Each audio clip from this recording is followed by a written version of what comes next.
तरह समाजवादी पार्टी अपने संगठन, अपनी पार्टी के नेता कार्यकर्ताओं से मिलकर के और उनसे सुझाव लेकर के कि आने वाले समय में हम लोग किन किन विधानसभाओं में चुनाव लड़ें या किन किन विधानसभाओं पर हम लोग विचार करें, उसको लेकर के बातचीत हुई है।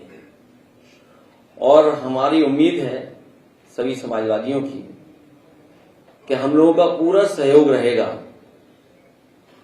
और इस मुकाबले में भारतीय जनता पार्टी कैसे हारे उस दिशा में समाजवादी पार्टी काम करेगी।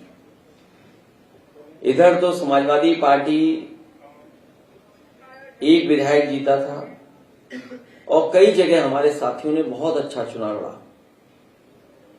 पहले की जो समाजवादी पार्टी आंदोलन से जो लोग जुड़े हैं उसके बारे में भी आप जानते होंगे।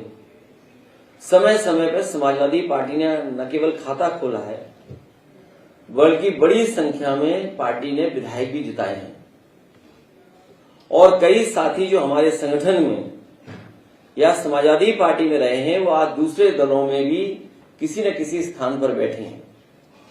अगर मध्य प्रदेश को हम लोग देखें तो कभी हम लोग एक हिस्से से जीत गए, कभी दूसरे हिस्से से जीत गए, कभी यूपी के बॉर्डर के आसपास सीटें जीत गए, लेकिन बहुत बड़ी गुंजाइश है समाजवादी विचारधारा की और लगातार समाजवादियों ने काम किया यहां पर।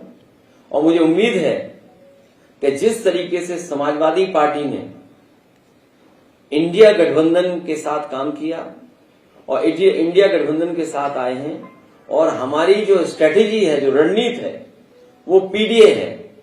अगर पीडीए को लेकर के मध्य प्रदेश में काम किया जाएगा तो हमें उम्मीद है कि यहां भी एक बहुत बड़ा परिवर्तन दिखाई देगा। भारतीय जनता पार्टी ने पिछले न जाने कितने वर्षों से यहां पर राज किया है, लेकिन क्या मध्य प्रदेश आगे बढ़ा है? क्या मध्य प्रदेश में खुशहाली आ गई है? और जो अखबारों के विज्ञापन हमें देखने को मिलते हैं, आप तो मध्य प्रदेश में हैं तो स्वाभाविक है यहां पर अखबारों में 2-2 पेज के, 3-3 पेज के विज्ञापन देखे होंगे। टीवी पर तो न्यूज के बाद कोई समय खाली नहीं बचता है जहां पर विज्ञापन ना आ जाता हो। और जहां चुनाव नहीं है, उत्तर प्रदेश में भी बड़े बड़े विज्ञापन आ रहे हैं। अंग्रेजी अखबार हो तो अंग्रेजी में विज्ञापन, हिंदी अखबार हो तो 2-2 पेज के विज्ञापन उसमें। तो ये जो बीजेपी का प्रचार का काम करने का तरीका है, लेकिन जमीनी हकीकत कुछ और है। इतने वर्षों के बाद और दिल्ली की सरकार होने के बावजूद सबसे ज्यादा अन्याय, उत्पीड़न या सबसे ज्यादा परेशानी में अगर कोई है तो हमारी माताएं बहनें हैं। देश के आंकड़ों में अगर हम मध्य प्रदेश का स्थान देखें तो सबसे आगे दिखाई देता है मध्य प्रदेश, कि जहां सबसे ज्यादा माताओं, बहनों, बेटियों के साथ अन्याय हो रहा है। हाल ही की बगल की जो घटना सुनने में आई है 12 साल की बेटी के साथ, कोई आज कल्पना कर सकता है? जो प्रदेश 1,20,00,000 बेटी, माताएं, बहनों को लाडली योजना से जोड़ रहा हो, 1,20,00,000 के लगभग, उस प्रदेश में ये हालत हो। और फिर एनसीआरबी का आंकड़ा हमारा नहीं है, कोई समाजवादियों का आंकड़ा दिया हुआ नहीं है, ये तो प्रदेश सरकार से जो आंकड़े जाते हैं दिल्ली में, उन्हीं आंकड़ों के हिसाब से मैं बोल रहा हूं। आप सोचिए, 20 साल लगभग यहां पे सरकार और 10 साल दिल्ली की सरकार ने मिलकर के अगर यहां पे असुरक्षित और असुरक्षा की भान न दी है माता बहनों में, तो क्या तरक्की और क्या खुशहाली है? और फिर आरक्षण को पास कर रहे हैं लोकसभा में और ये कहकर के कि ये माताओं बहनों को सम्मान के लिए हम योजना लेकर के आ रहे हैं। बीजेपी के लोग इसको लेकर के धूमधाम से प्रचार कर रहे हैं कि हमने महिला रिजर्वेशन बिल लोकसभा और राज्यसभा से पास कर दिया है, लेकिन जब सच्चाई देश ने जानी तो न जाने कब ये लागू होगा। लागू जब हो तब लागू हो, लेकिन उससे पहले भारतीय जनता पार्टी को जो ये बिल लेकर के आए हैं, कम से कम उन्हें साबित करना चाहिए कि मध्य प्रदेश की जो सूची होगी जिसमें चुनाव लड़ाने के प्रत्याशी होंगे, उसमें कम से कम 33% महिलाएं दिखाई दें और 33% वो हों जो उनकी कार्यकर्ता हों, उनकी पार्टी के संगठन की माताएं बहनें हों। और अगर ये 33% नहीं देते हैं तो इसका मतलब यह है कि लोकसभा में और राज्यसभा में केवल देश की जनता को धोखा देने के लिए और खासकर माताओं बहनों को धोखा देने के लिए बिल लेकर के आए हैं। अभी जो सूची दिखाई दे रही है, जो भी जारी की है उन्होंने सूची, तो ऐसी सूची तो नहीं है जिसमें 33% महिलाएं दिखाई दे रही हों। लेकिन समाजवादी पार्टी की कोशिश होगी, जो समाजवादी पार्टी ने पक्ष रखा कि पिछड़े मुसलमान भाई, अल्पसंख्यक, उनकी भी भागीदारी हो, तो समाजवादी पार्टी अपने पार्टी स्तर पर जरूर विचार करेगी कि अगर हमें 20% भी महिलाएं लड़ानी पड़ी तो हम लोग 20% लड़ाने का काम करेंगे।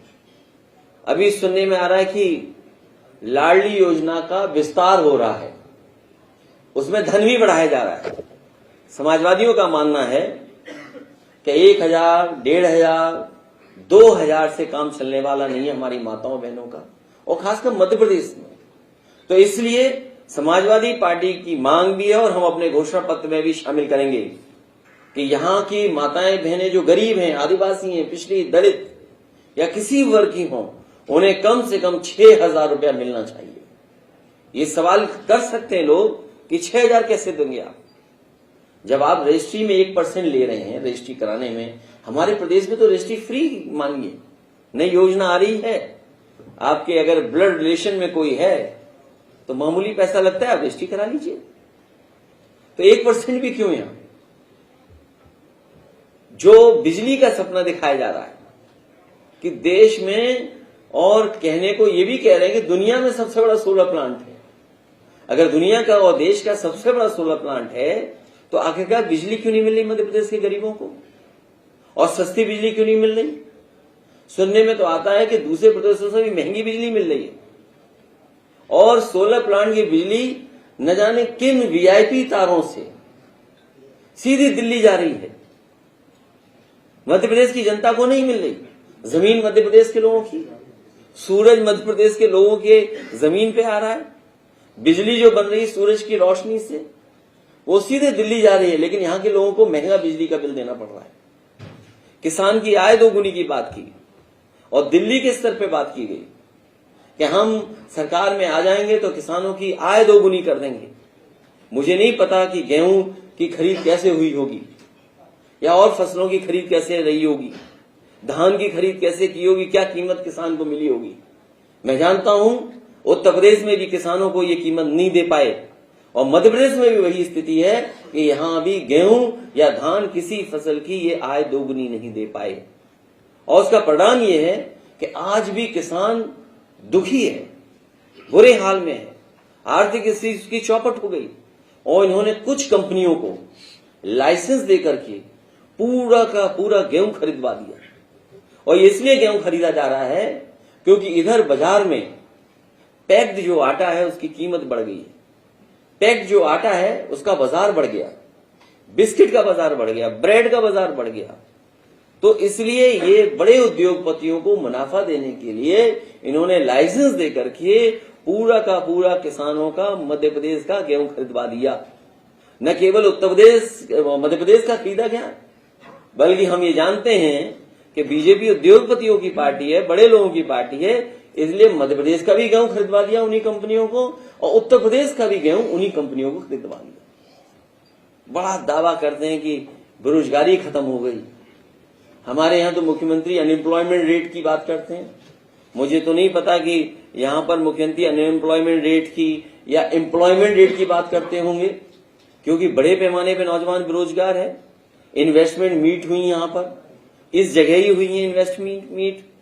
G20 का भी आयोजन में देख रहा हूं, झंडे, दुनिया के झंडे जो लगे थे उनका रंग उतर गया है, और रंग इसलिए उतर गया कि वो देश कुछ देख ही नहीं गए अपने देश को, न कोई इन्वेस्टमेंट आया होगा, तो अब उसी बहाने से उनका रंग उतर गया है। इन्वेस्टमेंट तो आया नहीं, जब इन्वेस्टमेंट नहीं आया तो झंडों का रंग भी उतर गया। तो हर वर्ग के लोग आज दुखी हैं और मध्य प्रदेश में परिवर्तन होना तय है। इस परिवर्तन में इंडिया गठबंधन में समाजवादी पार्टी के लोग साथ हैं और हमें उम्मीद है कि समाजवादी पार्टी पूरी जिम्मेदारी से और अपने निष्ठावान कार्यकर्ताओं को लेकर के चुनाव लड़ेगी। पहले से ज्यादा सीटें समाजवादी पार्टी जीतने जा रही है।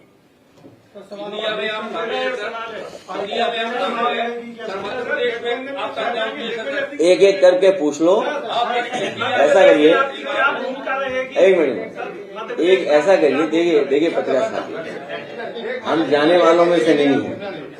अगर आप लोग एक एक पूछोगे तो कम समय में सबके सवाल हो जाएंगे, नहीं ऐसे ही हम तो आप लड़ते झगड़ते रहेंगे।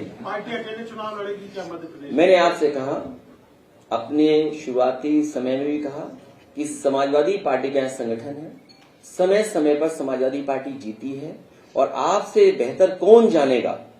जिस समय सरकार बननी थी और बहुमत कांग्रेस पार्टी के पास नहीं था, याद कीजिए, कांग्रेस के लोग हमारे विधायक को ढूंढ रहे थे, बीजेपी के लोग हमारे विधायक को ढूंढ रहे थे और उस समय बहुजन समाज पार्टी ने समर्थन ऐलान नहीं किया था। वो को क्या कारण था मुझे नहीं पता, लेकिन सबसे पहले पत्र देना, सबसे पहले विधायक का समर्थन देना कांग्रेस पार्टी को किसी ने किया था तो समाजवादी पार्टी ने किया था और उसका परिणाम ये हुआ कि कांग्रेस पार्टी की सरकार मध्य प्रदेश में बनी। ये डिनाय कोई नहीं कर सकता। इसलिए समाजवादी पार्टी चुनाव लड़ेगी और इंडिया में भी साथ है। एनडीए कैसे हारे उसकी रणनीति हमारी पीढ़ी है। और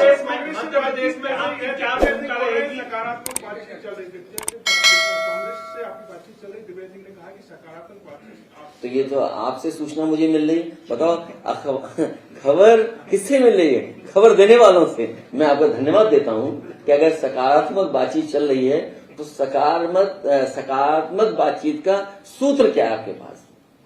एक तरफ का तो बता दिया, दूसरे तरफ का भी बता दो। छतरपुर जिले में आपके तो इसलिए मैंने आपसे कहा, जो आपको दुविधा लग रही है, इंडिया गठबंधन समाजवादी पार्टी, बीजेपी को हराना है, समाजवादी साथ हैं, लेकिन समाजवादी पार्टी मध्य प्रदेश में समय समय पर सीटें जीती है और आप इस बात को महसूस करते होंगे कि आज समाजवादी पार्टी पहले से ज्यादा तैयार है, पहले से ज्यादा उत्साह है कार्यकर्ताओं में।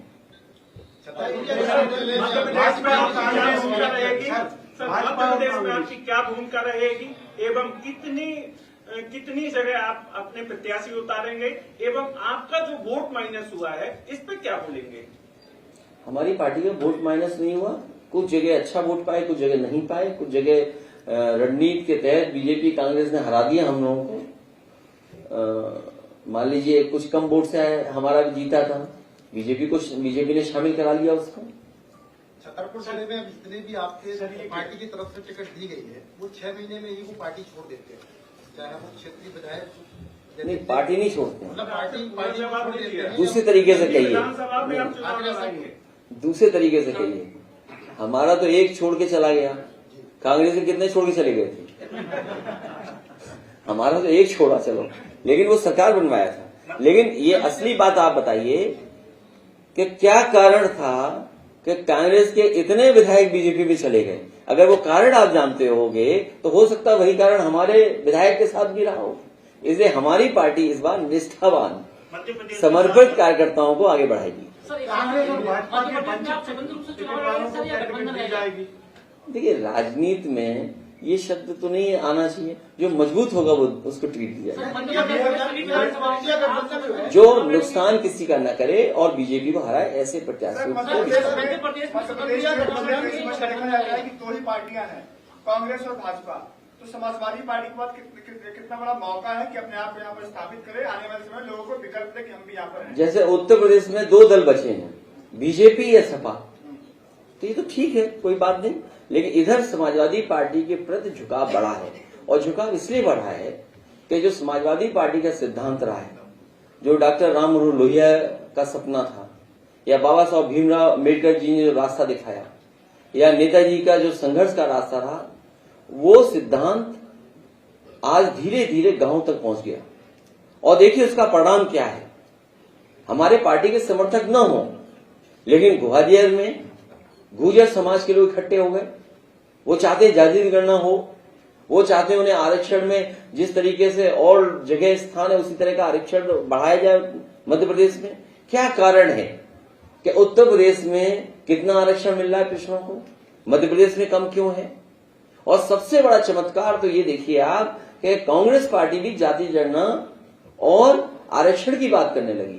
तो कहीं न कहीं बाबा साहब का दिया हुआ संविधान, डॉक्टर राम मनोहर लोहिया जी का सिद्धांत वो जनता तक पहुंच रहा है। और जिस तरीके से गुर्जर समाज या और समाज के लोग आगे आए हैं जो पीढ़ी की बात कह रहे हैं उससे सहमत हैं, यहाँ परिवर्तन होना निश्चित है। और समाजवादी पार्टी इन सिद्धांतों को लेकर के जनता के बीच में जाएगी। इंडिया गठबंधन वर्तमान के विधानसभा चुनाव और आगामी लोकसभा चुनाव खासतौर से उत्तर प्रदेश में क्या इंडिया गठबंधन के साथ चुनाव लड़ेगी, क्या स्वतंत्र रूप से चुनाव लड़ेंगे या गठबंधन में?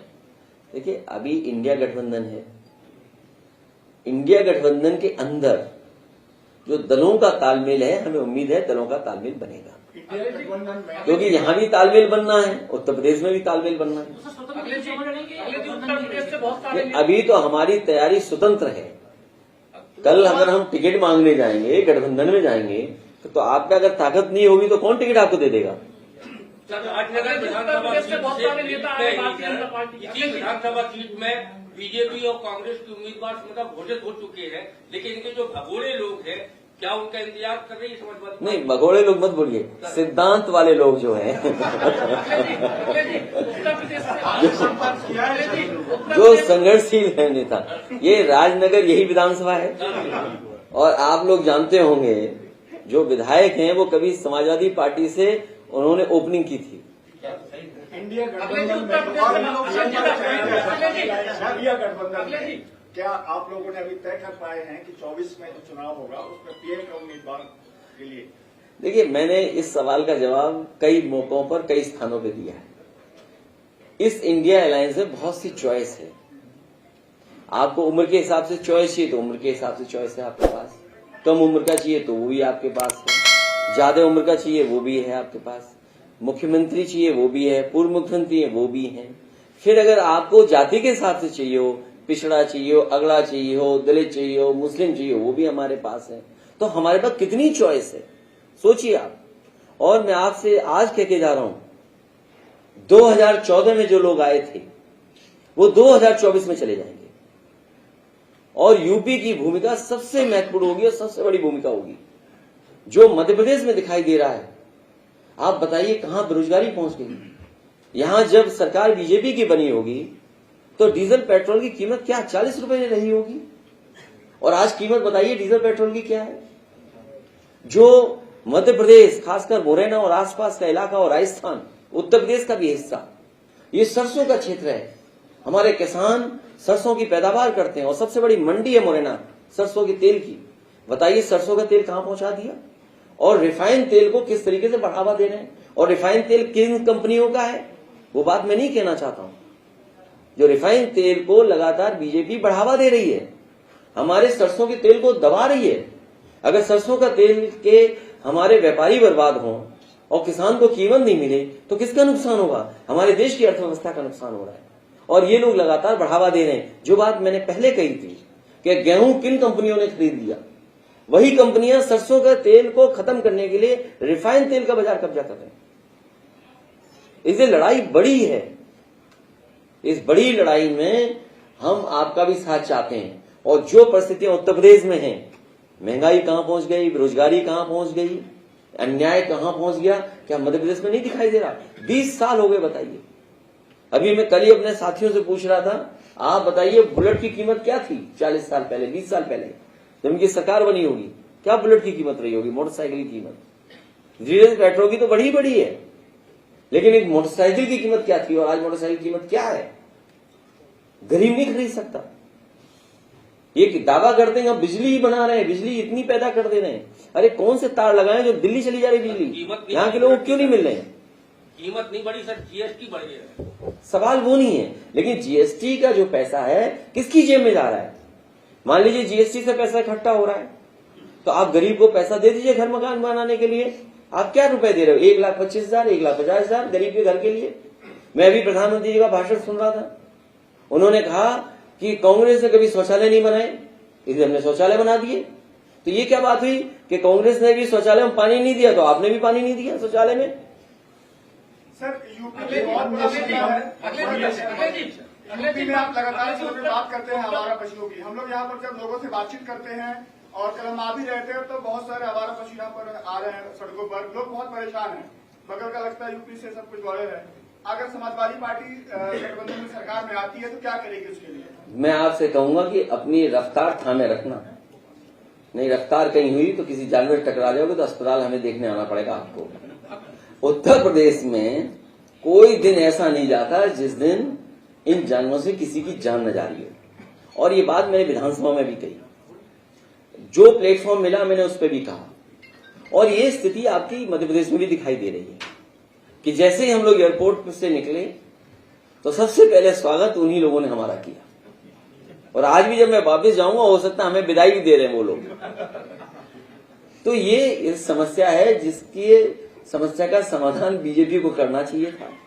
हजारों करोड़ रुपए उत्तर प्रदेश में खर्च हो गए, हजारों करोड़, पता नहीं कहां जा रहा है वो हजारों करोड़ रुपया।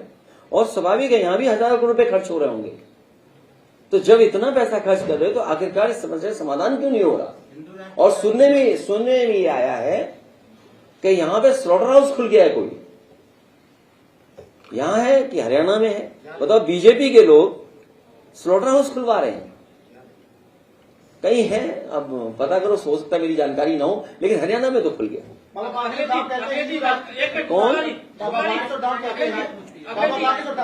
कौन सी सरकार?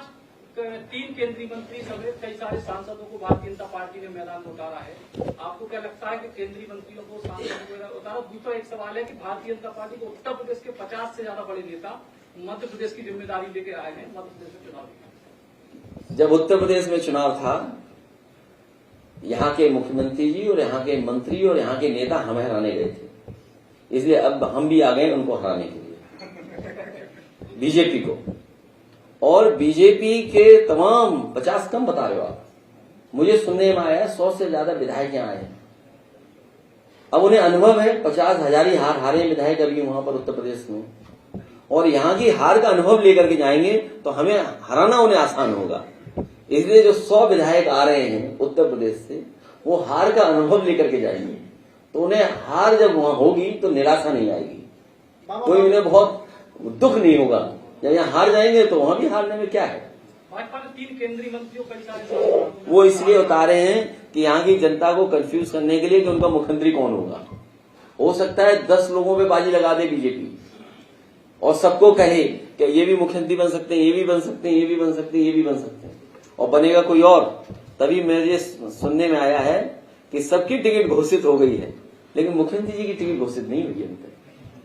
कांग्रेस बहुत मुखरता से बात कर रही है। 1 नेशन 1 इलेक्शन, ये वैसे ही ऐसा महिला विधेयक पहले करके दिखाए ना, यूपी में कर दें भाई, यूपी में चुनाव कर दें, हम तो खुश हैं उस बात को लेकर के। आपने कहा कि लाडली बहनों की पैसा 6,000 बढ़ा देना चाहिए, तो ये प्रकार की रेवड़ी बांटना नहीं है। ये रेवड़ी नहीं है, ये सम्मान है। अगर उनकी रेवड़ी नहीं है 1,000 रुपए, तो 6,000 रेवड़ी कैसे होगी? 1,000 को भी रेवड़ी ही मानते हैं। कौन मानता है?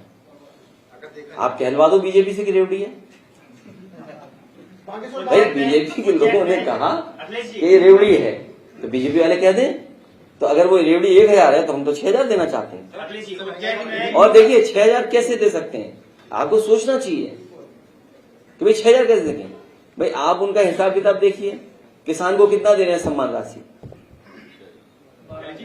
महीने का कितना है, और आपका लाडली में कितना बढ़ने जा रहा है, और आपके सिलेंडर में कितना दे रहे हैं, 4-4.5। तो सब जोड़ दो, 500 रुपए तो हमें बढ़ाने हैं। बात समझे ना भाई, 4,500 रुपए 1,000 के लगभग रुपया हो गया, हमें 500 रुपए तो बढ़ाना है या 1,500 रुपया बढ़ाना है हमें, तो 1,500 बढ़ा 6,000 रुपए दे देंगे महीना उनको, महिलाओं को, क्योंकि घर चलाने का काम हमारी महिलाएं, माताएं बहनें करती हैं। उन्हें बच्चों को तैयार करना है, बच्चों को तैयार करना है, बच्चों को खाने पीने का इंतजाम करना है, बच्चों की ड्रेस बनवानी है। ये काम कौन करता है? ड्रेस का पैसा भी होगा आपके यहाँ, ड्रेस को अभी तो पैसा मिलता है, खाने का पैसा है विद्यालय का। तो मैं ये योजना चलाना चाहता था उत्तर प्रदेश में, जिससे मैं दिल्ली की सरकार तैयार नहीं हुई थी कि ड्रेस, खाना और सबका पैसा हम मां को दे दें, मां देखभाल अच्छा करेगी। तो अगर ये सब पैसा हम मां को दे दें, माताएं बहनों को दे दें, तो हमारा घर परिवार अच्छा चलेगा और उस पैसे की वो बचत भी कर लेंगी, उस पैसे को बचा भी लेंगी।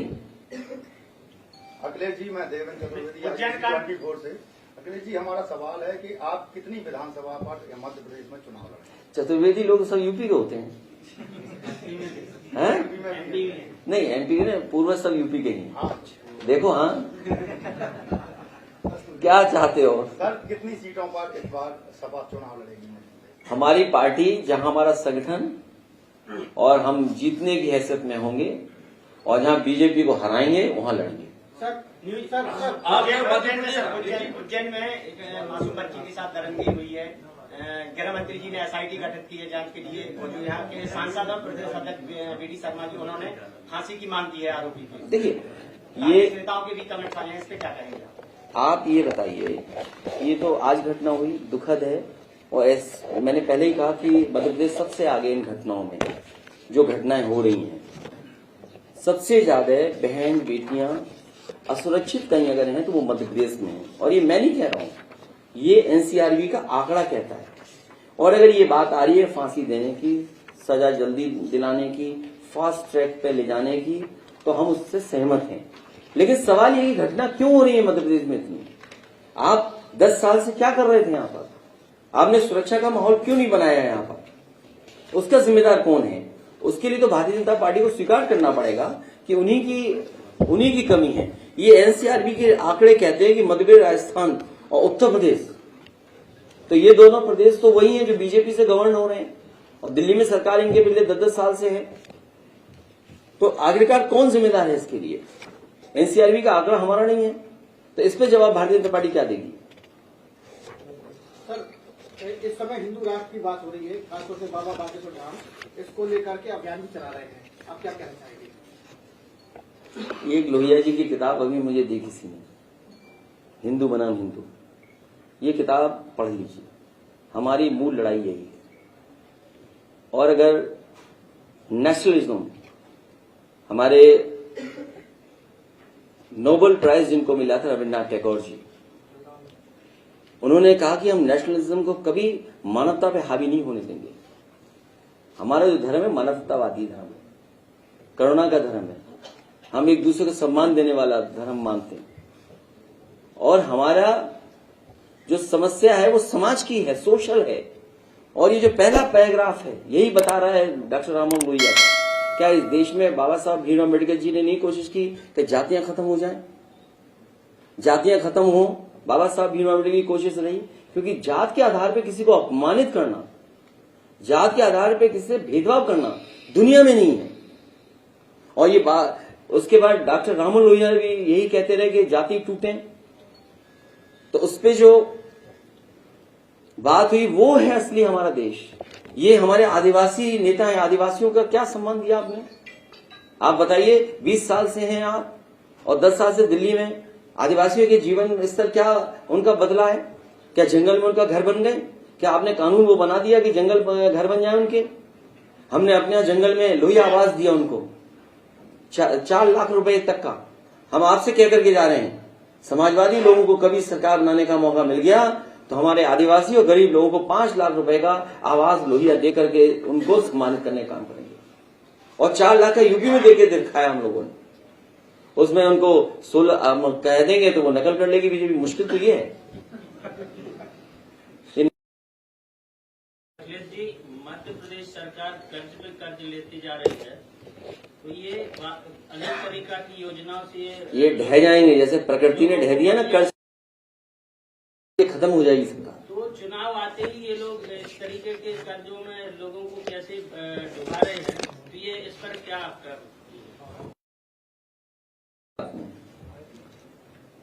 नोटबंदी सबसे बड़ा भ्रष्टाचार था, लेकिन लोगों को ये संदेश दिया कि भ्रष्टाचार, और पहली सरकार है जिसने नोट छापा और नोट बंद कर दिया। और इन्होंने बड़े बड़े चैनलों के माध्यम से ये प्रचार करवाया चिप लगी हुई है, और ड्रोन खरीद लिए इन्होंने। तो आज बताओ ड्रोन से वो चिप ढूंढेंगे कि नहीं ढूंढेंगे? आज भी लोगों ने निशानी के लिए रखे हैं 2000। और जो बात आप कह रहे हो कर्ज पर कर्ज, ये बीजेपी की सरकार तो इतनी अच्छी है कि उद्योगपतियों का कर्ज माफ, उद्योगपतियों का। हमारी मांग है किसानों का कर्ज माफ हो, सरकार पे लोन बढ़ जाए, उससे कोई फर्क नहीं पड़ता। है भारत सरकार है और भारतीय जनता पार्टी को वो लेने की था लोन। क्या मुख्यमंत्री की मदद प्रधानमंत्री नहीं की है क्या? तब लेना पड़ा ना जब प्रधानमंत्री ने मुख्यमंत्री की मदद नहीं की होगी।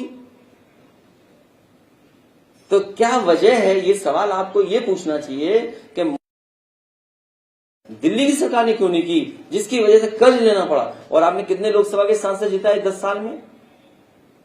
कितने जिताए आपने?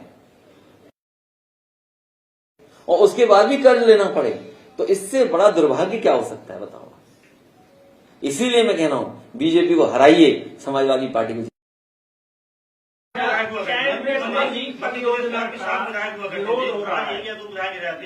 क्या कारण है कि संदर्भ में इतना ध्यान क्यों नहीं जाता कि इसी अखिलेश जी आपकी सारी बातें मान भी ली जाए जो आपने आरोप लगाए हैं भारतीय जनता पार्टी के ऊपर, लेकिन आपको सरकार बनाने के लिए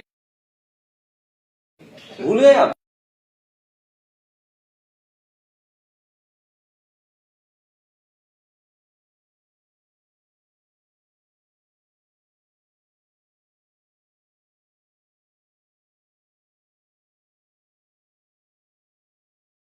उनको उनका अपना हक नहीं मिल रहा है, और 5 तारीख को मोदी जी आने वाले थे, उनकी कैंसल हो गया है। जिस भी व्यक्ति को या जिस भी परिवार को वहां से हटाया जाए, अगर आप सेटल कर रहे हैं उसको कहीं, और आदिवासियों की जो मांग है उसके पक्ष में हम हैं।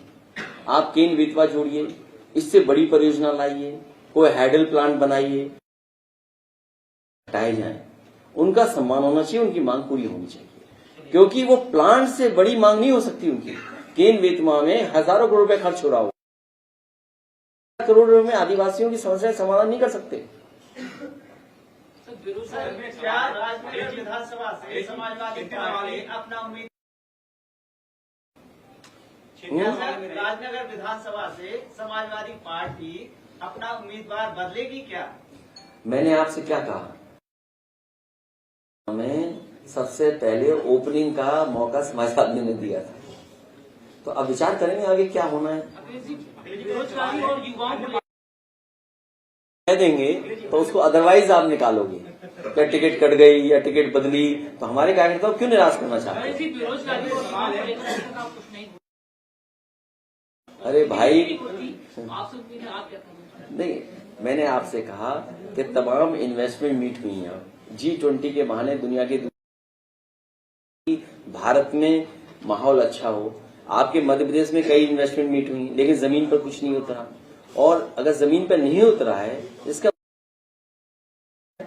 और जब कारखाने नहीं आएंगे तो रोजगार नहीं मिलेंगे। अगर आप आउटसोर्स की व्यवस्था रखेंगे तो आपको संविधान के धज्जियां उड़ाकर के आप नौकरियां दे रहे हैं। तो होगी या समाजवादी लोगों की कोशिश होगी कि वो फैसले लिए जाएं जिससे नौकरी और रोजगार को बढ़ावा देने का मौका मिले। और कई एग्जाम्पलरी काम उसके परिणाम ये हुआ कि बड़े पैमाने पर नौजवानों को नौकरी भी मिली और रोजगार भी मिला।